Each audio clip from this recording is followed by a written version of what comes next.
Chapter 44. Then the man brought me back to the outer gate of the sanctuary, the one facing east, and it was shut.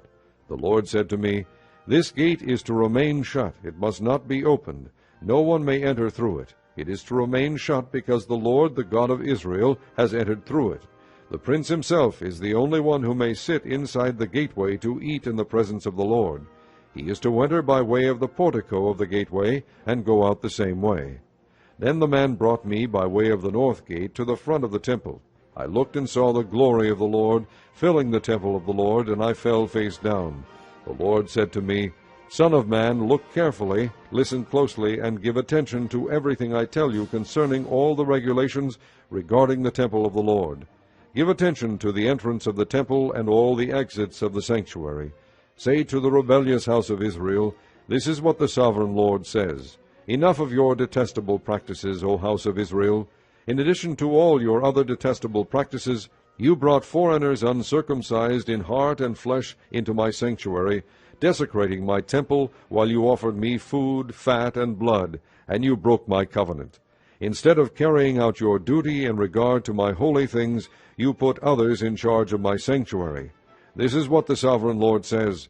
No foreigner uncircumcised in heart and flesh is to enter my sanctuary, not even the foreigners who live among the Israelites.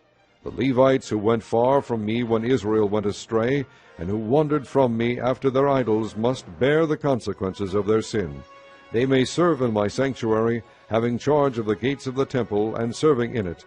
They may slaughter the burnt offerings and sacrifices for the people, and stand before the people and serve them.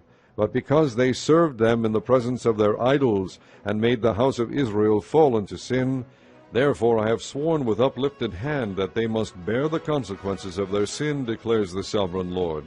They are not to come near to serve me as priests, or come near any of my holy things, or my most holy offerings. They must bear the shame of their detestable practices. Yet I will put them in charge of the duties of the temple, and all the work that is to be done in it. But the priests, who are Levites and descendants of Zadok, and who faithfully carried out the duties of my sanctuary when the Israelites went astray from me, are to come near to minister before me.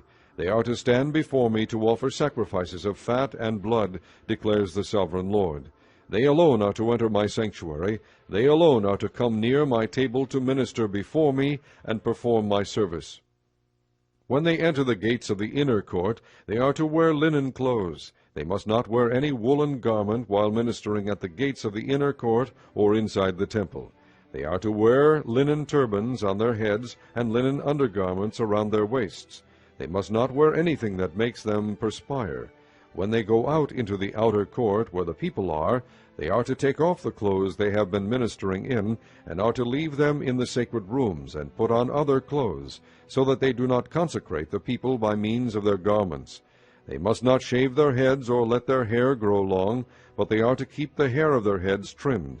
No priest is to drink wine when he enters the inner court. They must not marry widows or divorced women. They may marry only virgins of Israelite descent or widows of priests.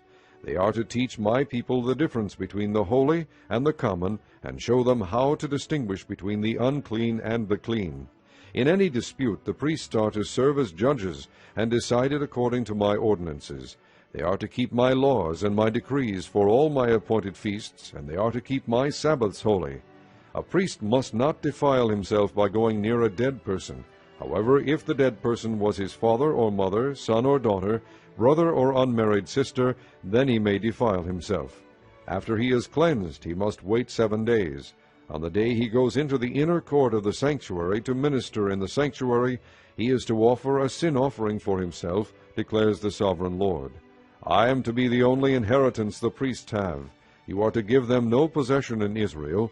I will be their possession. They will eat the grain offerings, the sin offerings, and the guilt offerings, and everything in Israel devoted to the Lord will belong to them. The best of all the first fruits and of all your special gifts will belong to the priests. You are to give them the first portion of your ground meal, so that a blessing may rest on your household. The priests must not eat anything, bird or animal, found dead or torn by wild animals.